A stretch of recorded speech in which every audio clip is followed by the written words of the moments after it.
need to grab my phone so I can see what's going on because I'm not using StreamYard. So I need to see what's going on. Um,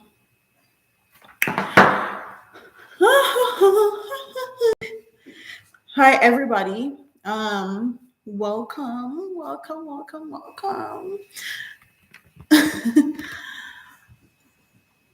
Before I begin, I am going to put out my disclaimers because I feel like people take what I say out of context, especially with my last live.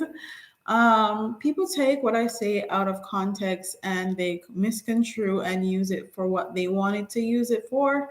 So let me clear some things up.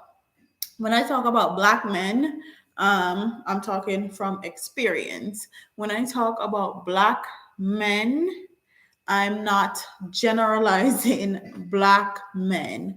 I always know that there are exceptions to every rule. Not everyone is the same.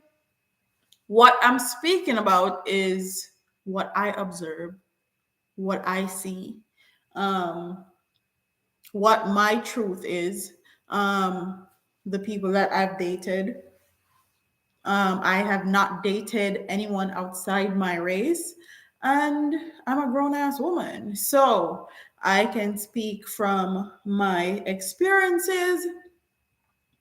So that disclaimer is out there for all the people that like to misconstrue what I say and take it and use it for what they want to use it for. I just thought I would clear that up really quickly. Um, and I'm going to go over everything that we are going to be talking about today. Oh, the hair is giving.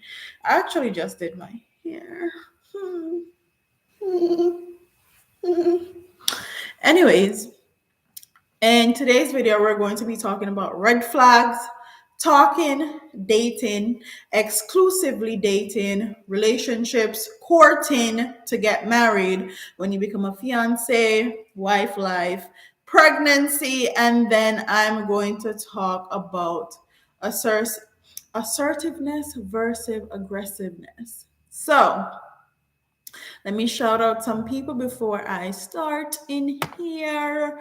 Um, Darlene Wanta Riley says hello, hi, Darlene. Marlene Sinclair Glenn says hi, hi, Marlene. Joanne Crooks, happy Tuesday, Shakira's Fair, and everyone, happy Tuesday. Fairy Love says hi, hi, Fairy. So let's get into it. I'm gonna start with red flags. I'm gonna try to make this video a max of 45 to an hour. So it's gonna be compact with everything. I'm gonna get through everything. We'll try to get through everything. If not, I'll go live next week and continue. So red flags. I have everything in my notes. I like to come prepared. I don't just like to be blabbling away because I will get carried away on here. So red flags. My first red flag is if you're a woman and he has children that are below the age of 5 years old. If that child is below the age of 5, run. Run like you hear news. Run like you see it. Run. If the person, whether that be woman or man, there's always going to be some drama, some foolishness. Also, if that person have been in a serious relationship for a long time and they haven't taken a break, they haven't been single for a year or more, run. And the reason why I say that is because when you're in a relationship, you take on the person's feelings, emotions, way of thought, the way they speak. This is how souls get tied and stuff. So if they haven't actually been with themselves and actually figure it out themselves and figure out why that relationship didn't last and actually sit with themselves for a while, then you're going to be the person that they are going to try to fix themselves up with, and it's not going to work. The relationship is not going to work because basically you're going to be a rebound. So if that person have not been by themselves, single and dating for at least a year or more, do not enter into a relationship with them. Okay? Damage goods. Damage goods, whether that be male or female, whichever gender, damage goods. Walk away. Run like you hear news. Um, Red flag number 3, multiple failed relationships, and the person that you're talking to, whether gender that be is male or female, they are blaming the other party. The other party is always the person that did something wrong. They never take accountability for the part that they play. So if they're in a relationship and I can only speak from a woman and man dynamic, so I'm going to do that.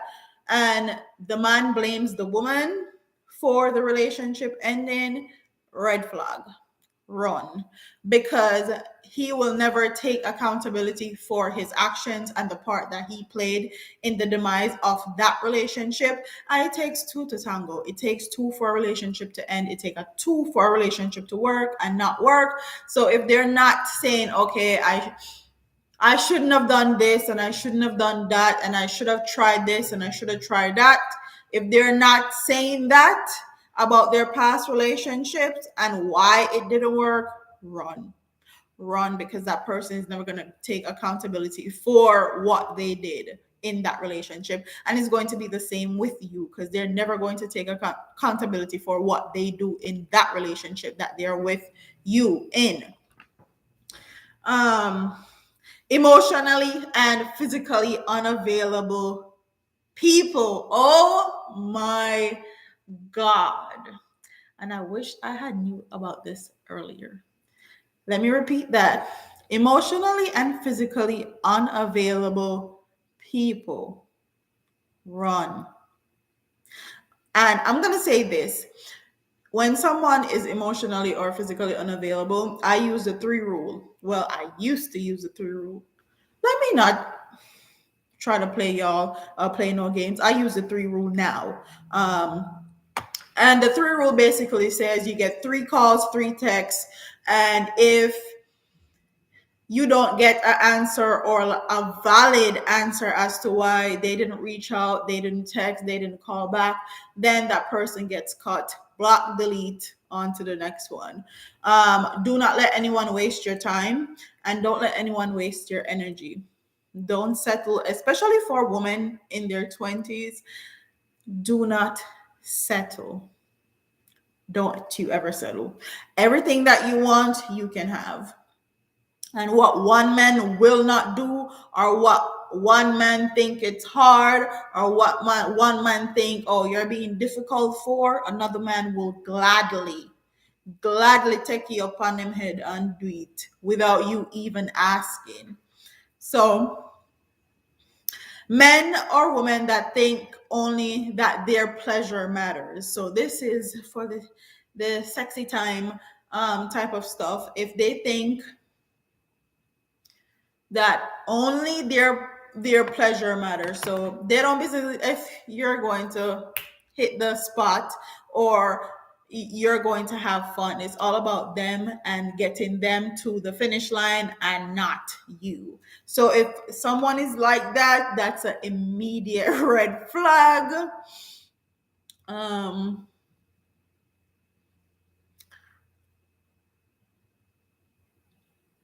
Oh, and the 3 rule I used to use and I still use for relationships. I use it for friendships.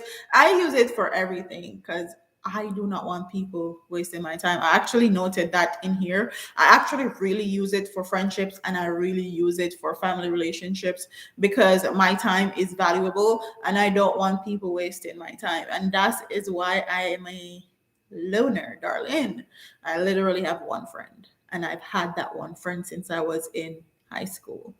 Um, so let's get into the meat of the matter. Let's talk about the talking, dating, exclusively dating. So talking, let me read some of these comments.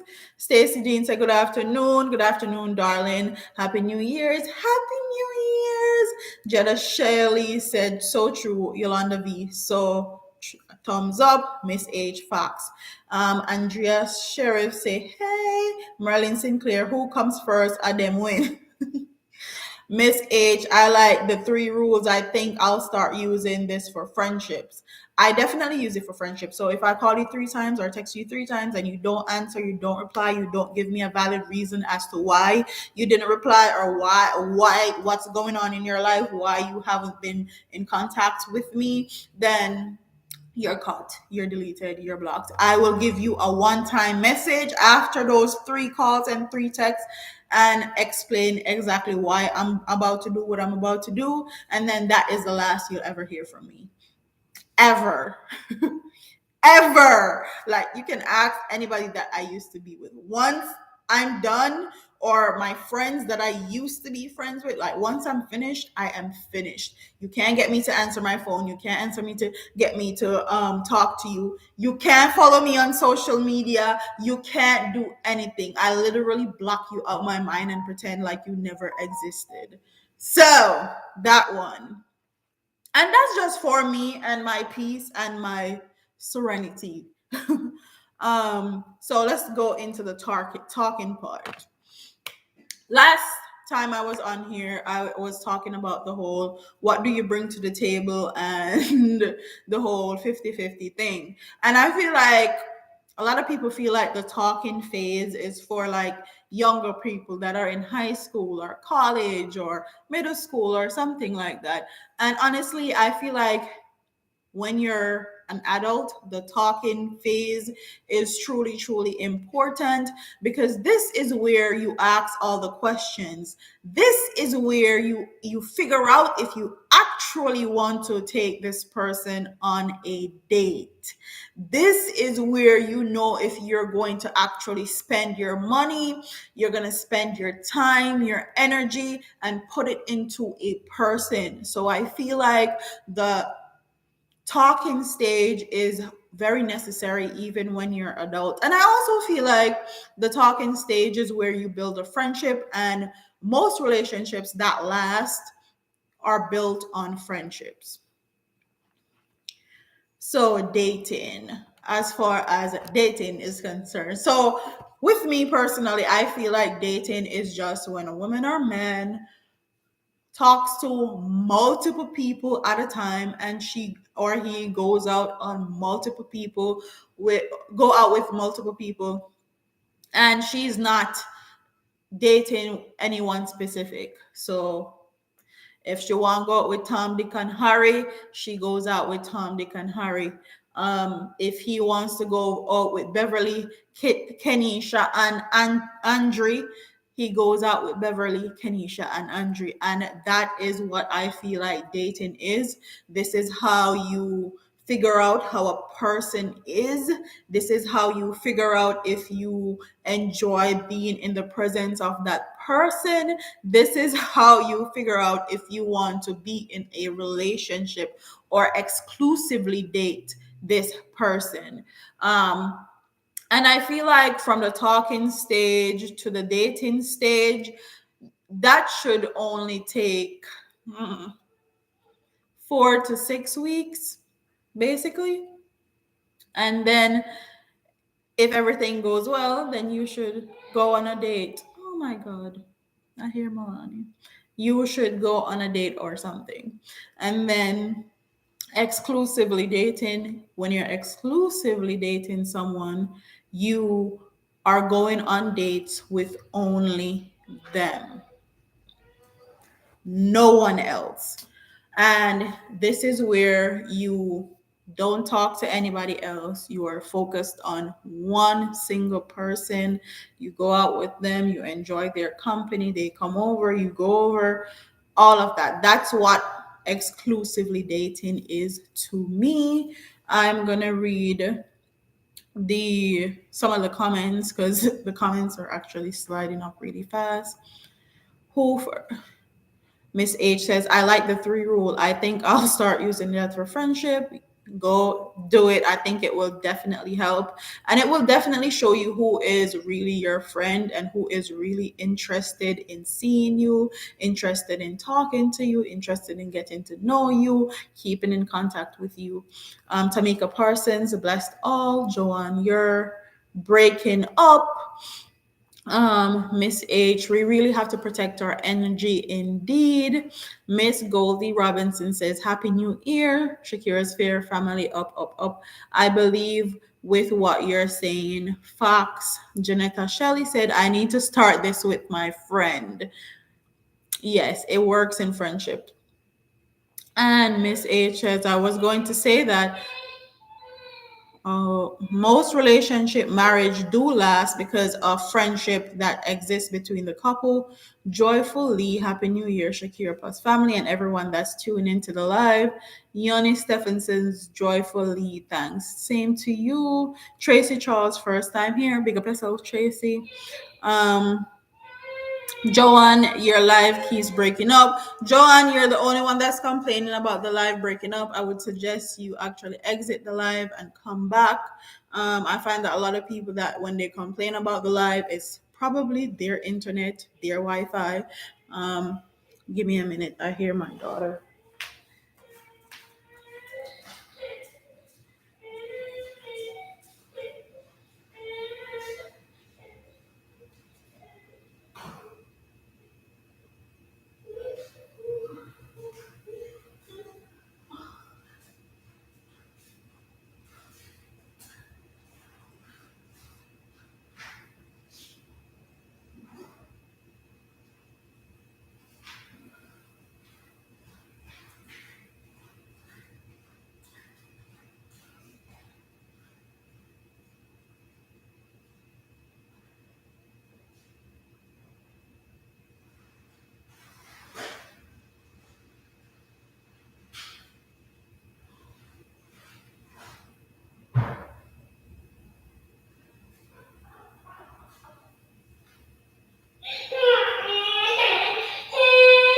Oh my God.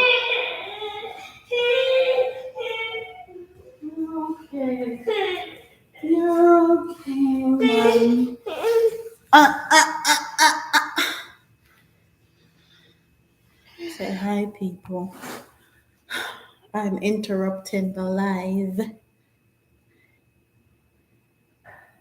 I completely forgot. I did not see that the room door was open. And once that room door is open and everybody is talking about or opening that door, the alarm always wakes her up.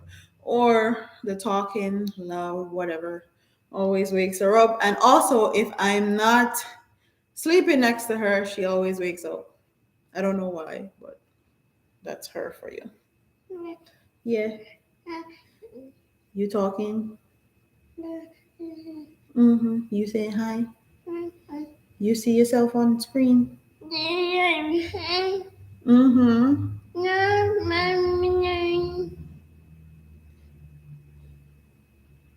See, I don't got much words yet, but when I do get some words, it's a wrap. Her hair is messed up. Her hair is cute. But anyways, and then courting to get married. This is where things get um serious. This is where things um this is where you put down what you expect. This is where you set your intentions. Your intentions, where if you've been dating, exclusively dating for a while in a relationship, then you set your intentions on once you guys start courting, set your intentions on when you would want a ring, when you would like to get engaged, when you think you would get married. Are you going to get married a year after you get engaged? Are you going to get married 2 years after you get engaged? It just all depends on the people that are involved and what is best for them. Um, Once you become a fiance, all of that. I feel like between the exclusively dating and the fiance part is where you iron out like real life things. So you iron out if you're going to have kids or not, when you're going to have those kids, if it's going to be 3 years after you get married or 1 year after you get married, or you're going to be a stay-at-home mom, or you're going to be part-time stay-at-home mom and you're going to work part-time. You laughing, mama? um so that's where you iron out real life things. Let me look at my notes.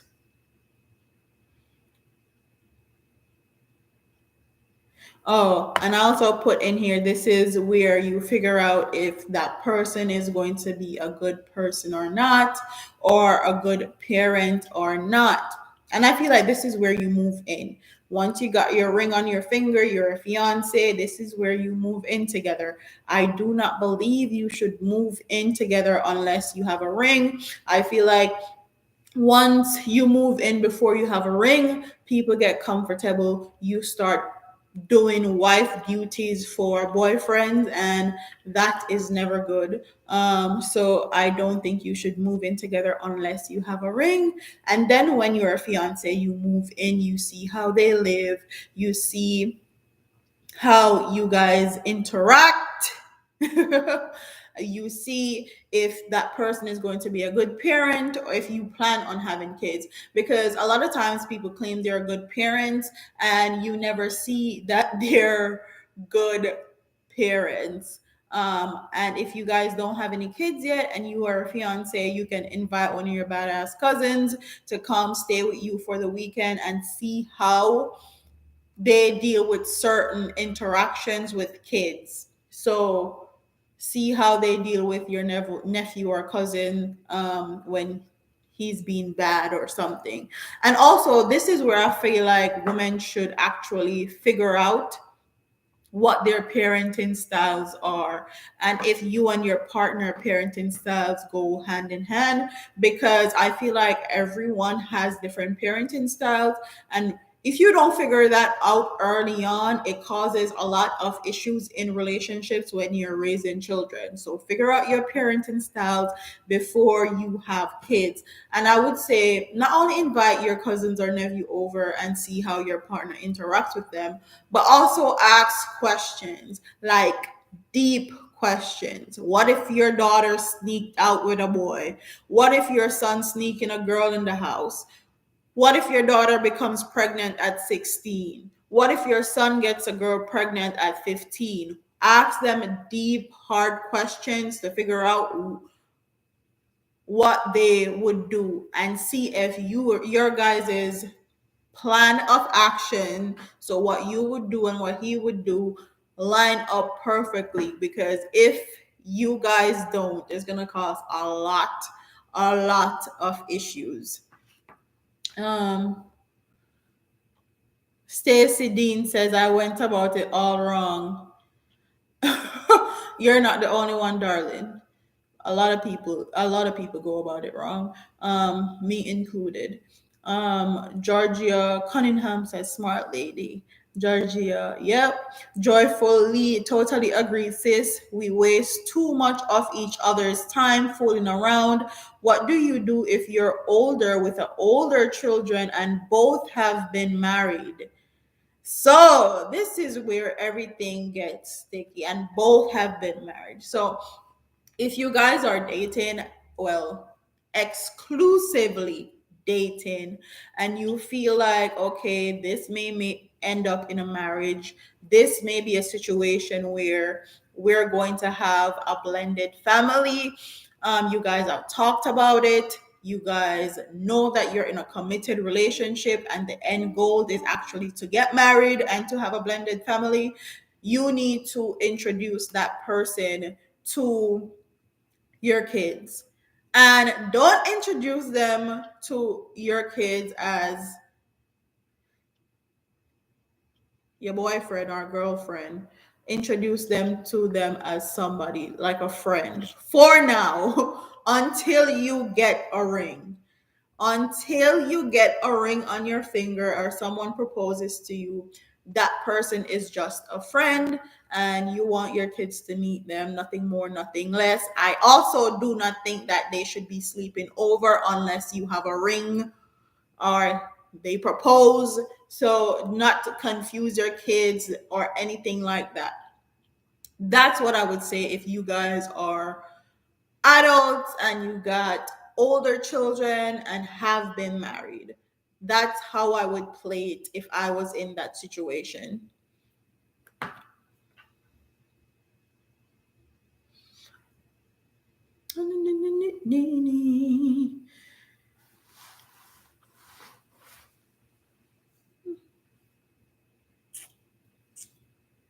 Oh, and I was about to talk about after you get married and all of that. Oh, before we even reach there, once you get your ring on your finger, everybody, and I feel like every single person, whether you're a woman or a man, should have a prenup. I feel like you need to protect what is yours and they need to protect what is theirs. So there's no confusion and no one is going to be feeling like, okay, this person is in it for the money or this person is in it because of what I have. I feel like you guys should, when you get a ring on your finger, you should sort out what you think should be in your prenuptial agreement. So if you're going to get alimony when you break up, are you going to get child support only? Are you are you going to get nothing at all?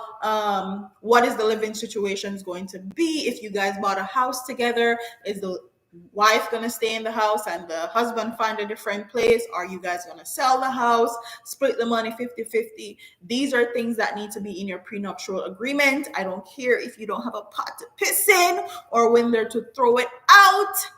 Make sure that you are protected, whether you be man or woman.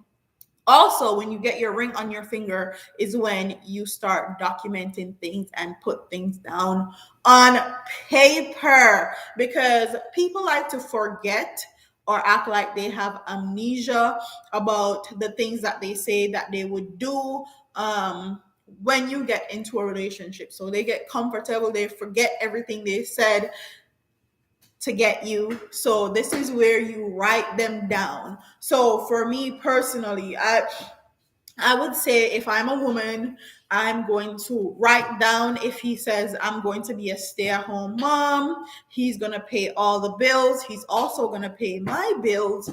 Are the kids going to have a college fund? Who's going to pay for that college fund? This is where I write down if I'm going to be part-time stay-at-home mom, part-time working, make my own money, or the kids are going to go to daycare at a certain age, or I'm going to be a stay-at-home mom for the rest of my life. This is where you write things down. This is where you put things in perspective. This is where you put everything on the table. Nothing should be left unsaid. Nothing should be up in the air. And this is why a lot of us have a lot of problems, is because we don't talk about this stuff beforehand and we wait until the relationship gets too far, and then you feel like a person is supposed to read your mind as far as your expectations are concerned, and it does not work like that. You have to lay everything out beforehand and give people what your expectations are, what your boundaries are, and what things you're going to do and what things you're not going to do, what things is tolerated and what things is not tolerated. So that's where I feel like you write everything down, set everything in stone, and you can pull it back out if someone want to act like they have amnesia and if they forget. But if you skip that part, then you're going to be in a world of problems and a world of trouble. Let's see some of these comments. It says, evening from London, caught your live. Hi, Roxy Hall. Yvonne Stephenson, my daughter and son are over 30. You stayed some real facts. Thank you. Zeno Cool, hello everyone. Good topic. Stacy Deans, you're on point. Thank you. It took me a lot of time, a lot of energy, and a lot of life lessons to actually get where I am. So I feel like I'm at a place now where I understand the dynamics of relationships. I may not be perfect because everybody's not perfect, but I understand the dynamics and I understand the steps that needs to be taken. So things don't get misconstrued, things don't end up bad, you don't end up in a divorce, headed to the right path, basically. Oh. And Georgian Cunningham said, what if you don't get married? Do you believe in returning the ring? Um, do I believe in return? Good question. That's actually a really amazing question. No, I don't feel like I should return the ring because I feel like it was a promise for us to get married. And if we didn't get married, it was a gift. So if I'm going to give you back the ring, then you're going to have to give me everything back that I gave to you. All the Christmas gifts, all the friggin' birthday gifts, everything that I bought, I'm going to want it back if you're going to take back the rings. Honestly, that's just how I think about it. Some people feel like you should give back the ring because you didn't get married. I don't think so. I feel like it was a gift. And if that ring is given and you take it and you say, okay, we're going to get married, and you get into a place where, okay, it didn't work out, you guys didn't marry, it's yours. It was given as a gift to be married. Um, Georgia coming and said documents, facts. I believe in documents. I wish when I was younger, people actually explained this to me. And this is why I do these videos, because I wish somebody would have actually sit me down and told me about this. And same thing for my daughter. I have a daughter now. So everything that I'm telling you guys, I'm going to tell my daughter and I'm going to tell my son. Both of them are going to know exactly what it is, especially my daughter, because I feel like as women, sometimes we get the shitty end of the stick when it comes on to relationships and not protecting ourselves. Uh, Lauren Bailey said the ring doesn't mean a thing if the man or woman don't respect and love you. And that's facts. You can have a ring, you can be a wife, you can play the wife role all you want. If there's no respect there and if there's no love there, it don't mean a damn thing. And that's why I'm big on respect. I think last year was my year to actually sit. Like I really sat with myself, like, and set like written out boundaries for relationship, friendship, family. I like last year I created some drastic boundaries and some drastic things that I put into play for my life and my peace because of that very thing. Respect goes a long way, and respect is earned, is never given. So if you think you're going to get respect from me just because you do what you're supposed to do or do what is expected of you, you have something else coming. You need to do what you're supposed to do as a human being, and you don't need any claps or trophies for it. um Georgia Cunningham, true, but the ring makes a statement. Yes, it does make a statement, and it definitely makes a statement in everybody else's eye. Patreon Martin says, no, the ring is a gift. Miss H says, I love the look, by the way, hair and makeup looking cute. Oh, thank you. I did a little something, something. I did a little something, something. I haven't been wearing wigs, so this was truly hard for me to do. I've been wearing mostly protective styles and headband wigs. So going back into the whole lace and doing the lace thing, hella problematic. But this year, I'm definitely going to get into more wigs. I want to get into more wigs because I used to love wearing wigs. Last year I did mostly protective style. So I'm going to try out a few things. I want to do a bob. I want to do a bang. I want to do so many things. So stay tuned for that. Stacey Dean says, no one is perfect and you are who you are. And that is factual. Stacey Dean said, I give the ring back. I didn't want to have anything. Oh, you sound like me. I used to be like that. I used to be like, when we break up, I don't want nothing from you. Nothing. Don't want to call. I don't want to text. I don't want a Merry Christmas. I don't want a High Valentine's Day. I don't want nothing. Nothing. Take your ring back. Take everything you gave me for birthday presents, everything you gave me for Christmas. Don't want anything that reminds me of you in my possession. I used to be like that until you're in a relationship that you actually put your heart, soul, and you set your intentions of being married, and then that relationship don't work, then you feel like you wasted your time and energy, and the only thing that you have for that is the things that they gave you. So I'm gonna keep it. Joyfully True, Lauren Bale, Inky Perkins 19. Thank you. Inky Perkins have been here for a while. For a while. True Sally, wow, you are so young but have a positive head. Keep it up. And I would like to thank my mama. I would like to thank my grandfather. I would like to thank my stepdad. I actually grew up in a really, my household had its problems, but I grew up in a, now looking back, I grew up in a very safe, very secure household. And I didn't appreciate it until I was an adult. And now looking back, I was like, boy, oh boy, you had all the examples in the world and still you made mistakes. But whatever. Life goes on, I guess. Merlene Sinclair, one come talk it, I'm selling it for cash. Merlin Sinclair said, come take it. No, I'm selling it for cash. That's what I did. I had a promise ring someone gave to me at one point and I sold it for cash. The source says it was a conditional gift upon getting married. If not getting married, the ring should be returned. It's a different class gift, a shirt or cologne, etc. Shirt is an open gift. It's different, sis. And that's your opinion, and I respect it. But when I put my heart, soul, and my determination, and I put my body and my mental health, and I put years into a relationship that the only thing that I got out of it was a ring, I'm going to take that ring, I'm going to pawn it, I'm actually going to sell it or something and get something out of it because you wasted my damn time. So I agree. I understand with women that want to give back their ring, but I don't believe it. I feel like it's personal.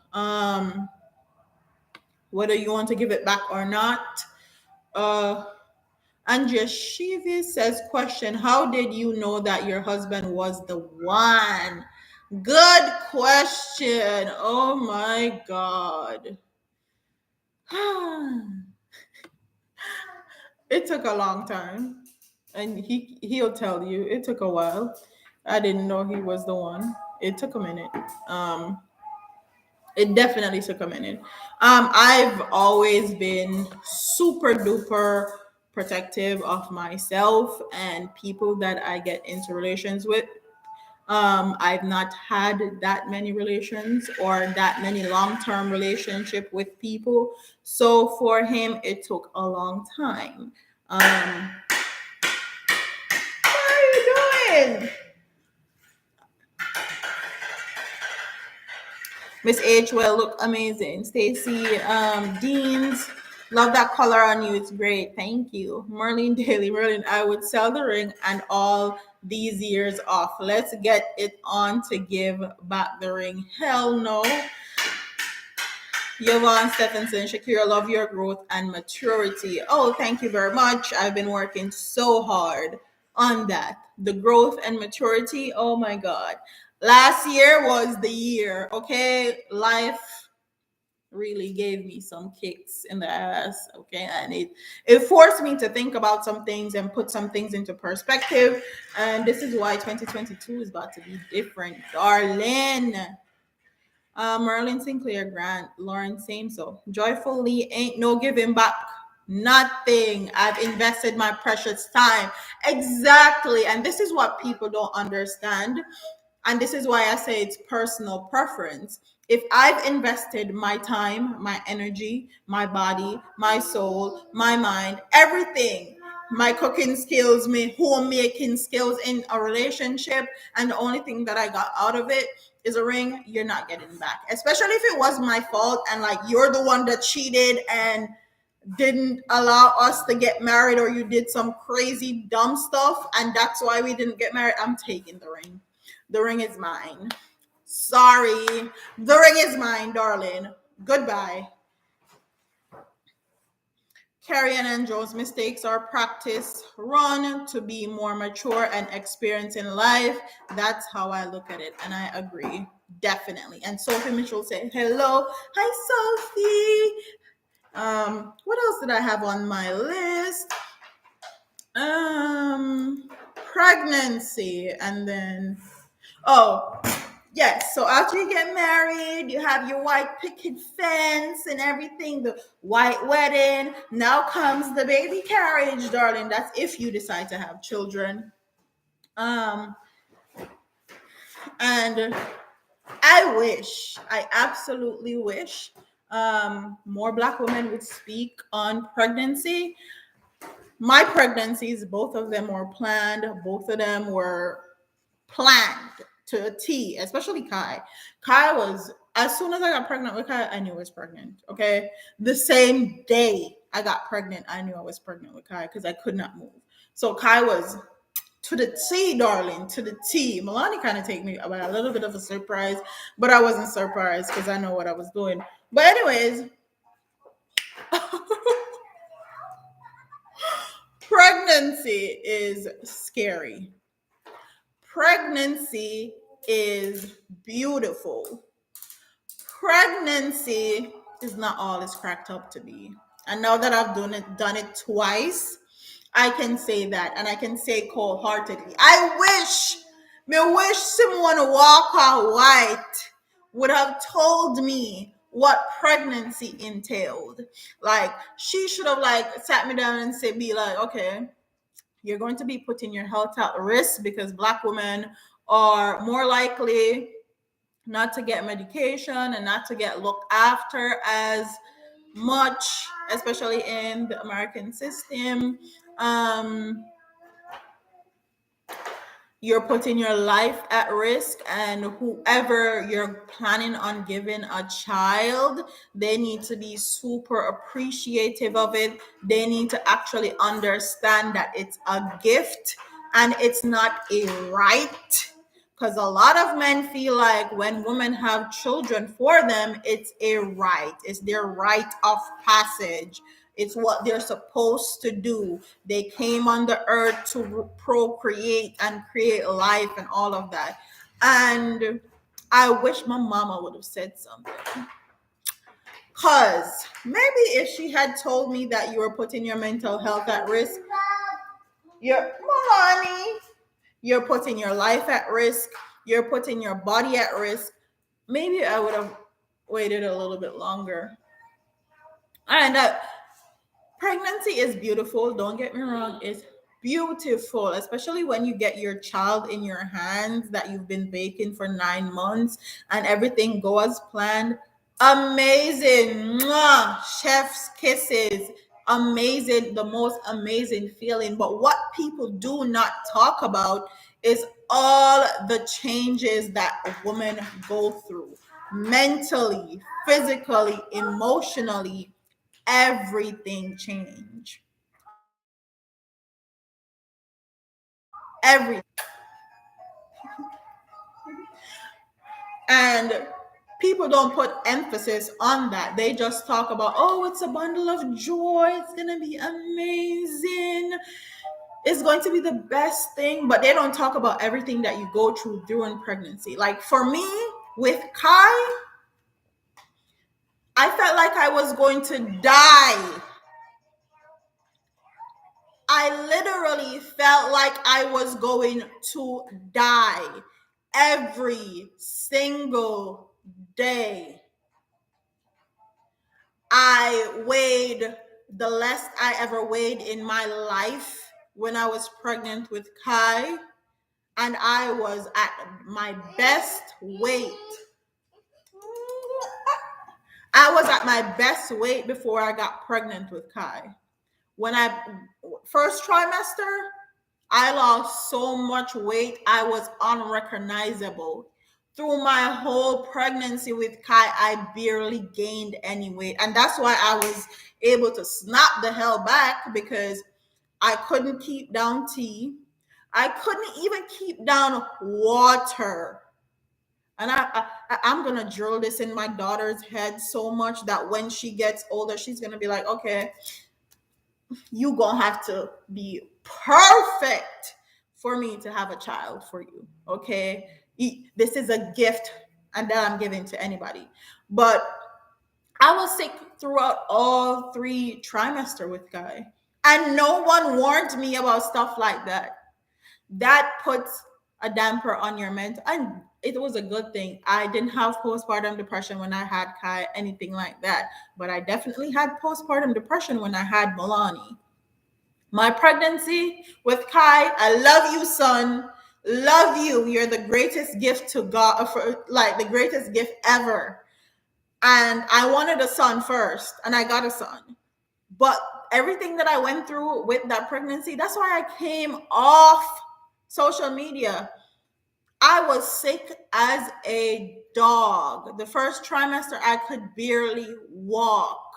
All I could keep down literally was grilled cheese sandwich and brisk drinks and fruits. I was in hell. Okay? I couldn't eat meat. I despised the smell of meat, so I wasn't cooking anymore. That was a big problem. Me and Babe used to argue about that, because as soon as the meat came in the house, exit, different room. So I wish people would talk about all the real stuff that happens when you are pregnant, and not just talk about all the good stuff. Like, there's a lot. Your body fluids change, your odor change. Like, you go through so much mentally when you're pregnant. Because when I was pregnant with Kai, it was at the heights of like black men getting killed every single day by police officer. Like that right there, mentally exhausting, thinking about how I was going to raise a black man in this type of environment. Like, my emotions were at an all-time high, and I used to actually don't want to see it. Like, if I heard about a shooting, don't want to see it, don't want to talk about it, because it took a mental toll on me, because I was scared as hell. I was like, how am I gonna raise my damn son in a world that is hell-bent on killing him? But after a while, you get over it, and you learn to deal with it, and you learn to teach your son what's the right way to approach certain situations, what the wrong way is. And I wish women would actually sit down and talk about how real pregnancy is, and don't pretty it up. Because a lot of us, especially Caribbean women, like to pretty up pregnancy, and they don't like to talk about the real stuff that happens in pregnancy. Like, I wish mommy would have told me that, girl, your emotions going to be all over the place. Your mental health is going to take a hit. Like, your body is going to change drastically, and you're not going to even want to look at yourself in the mirror, because your body looks completely different than how it looked before you had children. Like, that, people don't talk about stuff like that at all. And that was Milani as far as pregnancy. Oh my God. God bless me. God blessed me when I was pregnant with Milani. Like, completely changed the view on pregnancy. Because when I found out I was pregnant, the only thing that was going through my mind is, how am I going to make it through another pregnancy if it's going to be the same thing like it was with Kai? I was My pregnancy was with Milani was the most beautiful thing ever. I did not get sick. I I ate whatever I wanted to eat. I felt beautiful. Like God blessed me with that pregnancy because He knew I couldn't manage another pregnancy like Kai's.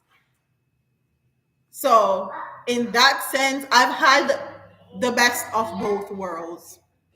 I've had a terrible pregnancy, and I've what are you doing, Milani?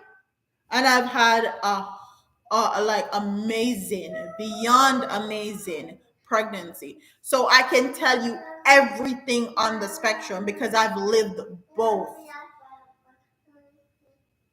I've lived both.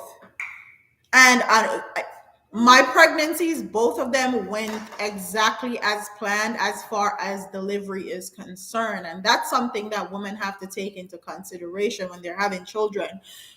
What if things don't go great? What if your baby is breached? What if you have to get a C-section? Are you okay with living with a C-section scar for the rest of your life? Are you okay with living with that C-section scar and not being able to wear certain things because it's going to show, like a bikini or an outfit that you really like? Are you okay with that? And a lot of people are going to feel like it's vain, especially if your child comes into the world healthy, but it's something that you have to live with because it's your body, and it's your body that you will have to see for the rest of your life. You talking? You talking, mommy? No. You commenting on the topic? No. Where are you going? What you gonna mess with now? Huh? What you want? Both of my pregnancy went super amazing as far as that is concerned. Here, I had a natural birth. Pushed out my baby fine. I literally pushed out Kai in 3 pushes, and Milani, she was super tiny. Milani barely weighed 6 pounds. When they weighed her the first time, she weighed 5 pounds something ounces, and then they weighed her again and she weighed 6 pounds, and they were saying that they have to give her iron and all this stuff because she's so tiny. Milani literally was about to come out on her own. She was about to fall on the floor, and I had to tell her dad she is coming. So, and the doctor wasn't ready. The doctor was getting her gloves, and I had an amazing Jamaican doctor, woman doctor, at black woman doctor at that. And I was like, babe, she's coming. They're over there. You're gonna have to come under here and catch this baby because Milani's not waiting for them to glove up. My doctor literally had to push babe out the way and grab Milani because she just came out.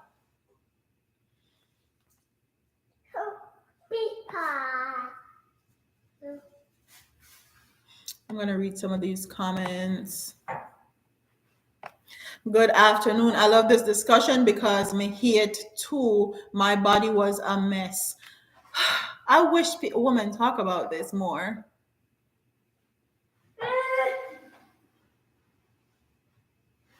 And Yvonne says, remember with Kai sick you so much, your husband was so supportive. He was working in Texas.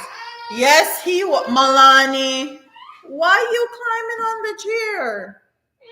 Come. You're going to hurt yourself. Come. Come, mommy. Come, mommy. Yes, I was sick as a dog. Okay. And if it wasn't for him, I probably would not have not survived that pregnancy at all. He was super accommodating to everything that I needed. And that's what got me through that pregnancy, really. In most Southern Black families, it's discussed, it's tradition, you butt hurt, your butt hurt and back, etc. And yes, and I honestly feel like the way we give birth now is not natural, and women are not supposed to give birth like that. But that's a whole nother discussion for a whole nother day because that would take up a whole 1 hour. Miss H says that is so true. Pregnancy does a number on you, especially when it's your first. The worry never ends until they are born, and the new worries after that. Yes. And when they're just born, you worried about if they're going to have SIDS, if they're going to make it through the night, how are you going to cope because you're not sleeping? Like, crazy. Once you're a parent, the worry never ever stops. Even when they're grown, you never stop worrying. And my mom made that clear the last time I went to Pennsylvania. I was like, even when you are grown, my worries never stop. I still worry about you guys because you guys are outside of my presence and outside of me seeing what is happening to you guys on a day to day. So Darlene Walter said, water comes up bitter and nasty. I remember those. Yes, I couldn't keep water down. I literally would drink the water and I would just vomit it up back. Like, I would drink ginger tea, as to what they say. That's good. Vomit it right up. That was me. Could not keep down anything in the first 3 months. I couldn't keep down anything throughout my 3 trimesters with Kai. Apple cider. Should have had a Philly cheesesteak. I didn't like meat when I was pregnant with Kai, so meat wouldn't do anything for me. I literally ate fruits and vegetables. I barely ate meat, and maybe that's why Kai hate meat now. Kai don't eat meat like that. Girls put a lot of weight on us most of the time. Boys give us morning sickness a lot too. And I did not know that. I did not know that. And I gained a whole bunch of weight with Milani because I was enjoying my pregnancy. I lived my best life when I was pregnant with Milani. I ate whatever I wanted to eat. I wasn't sick. And I hid my pregnancy for a very long time because I just wanted my peace and serenity. I didn't want anyone knowing my business. The only person that knew that I was pregnant was my husband, me, the kids, and my mom, my stepdad, and my brothers and sister. And that was it. Sophia said, especially C-section recovery, no one talks about it. No one talks about it until you're pregnant and you're faced with, I see you. And you're faced with your doctor saying, okay, what is your birth plan? Are you going to go natural, all the way natural, or are you going to get an epidural? What if the baby is breech and you have to get a C-section? What are you going to do? Do you have accommodations? Do you have someone that's going to stay at home with you for 3 months? Because when you get C-section, you have to be bedridden for 3 months. So Stacy Dean's write a book, Trachea Sphere. That's the best thing. And I thought about it. I thought about writing a book. And I thought about writing an ebook. And I thought about it at the end of the year. I said in 2022, I want to do something. And I was thinking about writing a book. So you're right on the money with that. Lady Lioness says, in my family, they put pressure on you not to let yourself go, aka don't lose your ship. Wrap your stomach after 6 weeks and get to and move. What are you doing, mommy? Where are you going? Yeah, my mom didn't say anything to me about that until I was pregnant with Milani, after I had Milani. So my belly was foregone. But that's true. Once you hit 6 weeks, you need to wrap your belly, get a waist train or something to make sure that your muscles actually stick back together. I actually have diastasis recti, and that's a whole different topic for a whole different day. Because I had my kids so close together. Diastasis recti.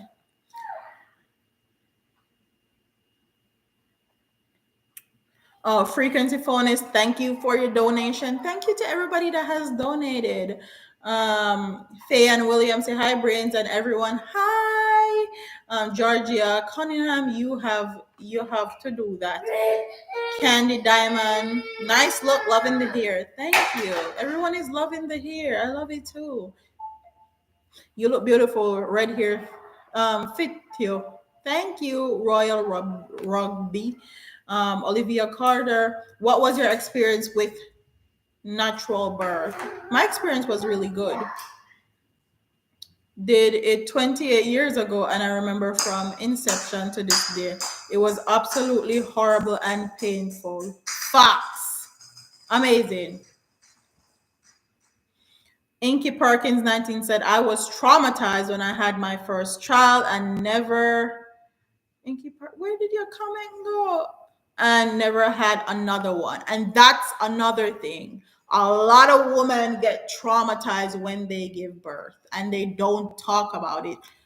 Please, please talk about it, especially to the younger women that are in your family that's probably going to be reproducing. Talk about it with them because it may make or break whether they want to have children or not. Lady Lina said the sides things was beat in our head and my mom scared us. All our babies slept on our chest most of the times. I had to do that with Kai because Kai was one that didn't want to sleep in his crib, didn't want to sleep in his little thing that was at the side of the bed. So he used to sleep on my chest or in between me and his dad. Yes, Malani. Thank God for his grace and kept me. There was no time for postpartum depression. It was back to work in 3 months and back on the grind. Joy Lee said, and that's another thing. A lot of women that go back to work because they have a life outside of their children don't get postpartum depression. It's a woman that stay at home a lot of the times. They stress themselves out thinking about stuff that's not even important and get postpartum depression. Tracy Charles said, I never felt sick during my pregnancy. My mental health with my first child was fucked up. I understand that. I get it. Stacy Deans, yeah, I call my kids all the time to make sure they're okay, even get upset if they don't answer. Yeah, my mom does too. My first pregnancy, I didn't find out until I was 7 months. I was still on my period. Wow. You sound like one of my cousins. One of my cousins that she had her period every single month up till the day she gave birth.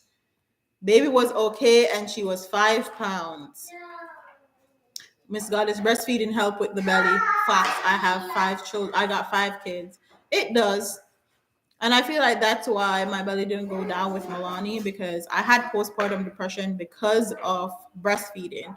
I stressed myself so much trying to force myself to breastfeed to a year that I was breastfeeding her. She was breastfeeding fine. And I was pumping milk, trying to store it. It's just craziness. Stuff that I shouldn't have been worrying about, actually.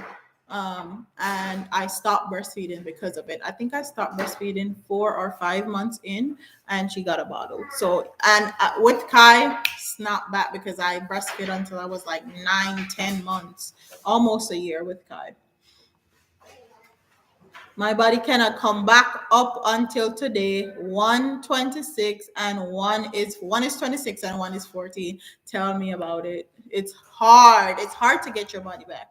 That's why if I'm supposed to have another child, the requirements for me to have another child is exponentially long. So I know the requirements for me to have another child is exponentially long. So I am 99.999% sure I'm never having another child. And never is a harsh word. And people always say never, but I'm never having another child ever again. I'm never putting my body in that type of position. I'm good with the two that I have. I have the best of both worlds. I have a boy and a girl. Thank you. Miss K, thank you for your donation. What are you doing, Mama?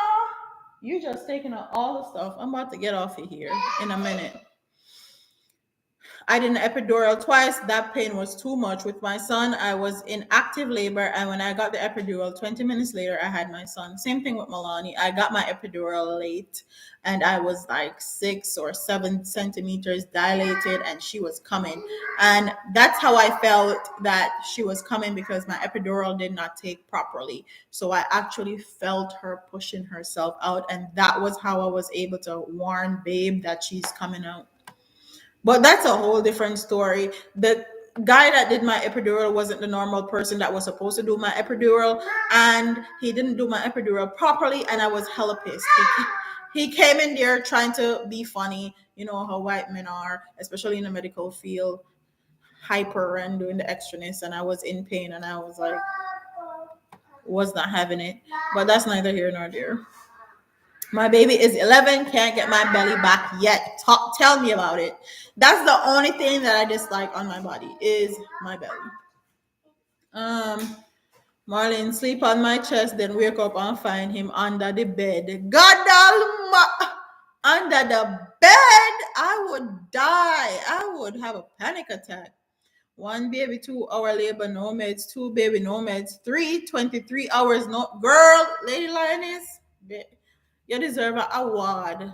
I hope you got whatever you wanted as a push present.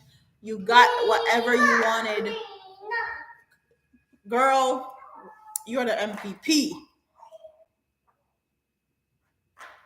Goddess Akusa said sitting over hot water for like weeks after giving birth is important. That's true too. Royal Rugby, my daughter breastfed for 2 years. My son never, he did want it. Breastfeed daughter for 2.5 years. Third child, 2 boys prior, now 21 and 18. Magdalene Thomas in True Facts. My first pregnancy was hell sick. From the egg was conceived. Fox, the same thing with me. From the egg was implanted, I was sick, and I know I was pregnant.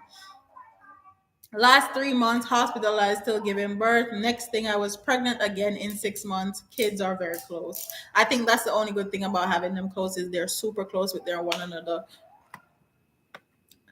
Lioness, girl, I tore from front to back and tapped out. My husband almost fainted.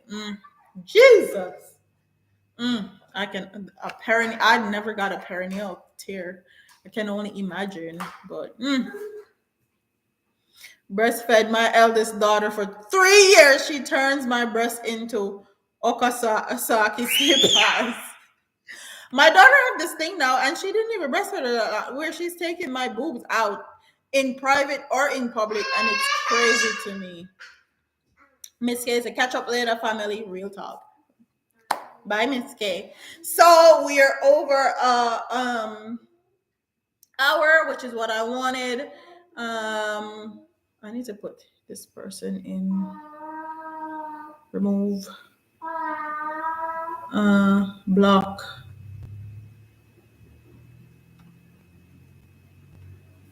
So yeah, we're over an hour, which is what I wanted to do. Milani's here tearing up the house.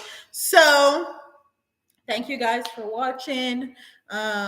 Don't forget to like, comment, share, and subscribe. Comment what you guys want to talk about next week. I'm gonna see. Let's see what I didn't cover. The only thing I didn't cover is assertiveness versus aggressiveness. I didn't cover that. I think I'm gonna cover that next week. And I also did not cover from the last time I was live. Manipulation, the art of manipulation. The white girl effect, basically. I didn't cover that in this live, but I'll definitely cover that next week. So manipulation, the art of manipulation, especially where women are concerned, and assertiveness versus aggressiveness. That will be what we will do next week. I hope you guys enjoyed this live. Thank you guys for chilling with me for an hour, and I will see y'all next week. Same place, same time. I don't know if I'm gonna do Tuesday or Wednesday, but I will definitely let you guys know. Deuces. Love y'all.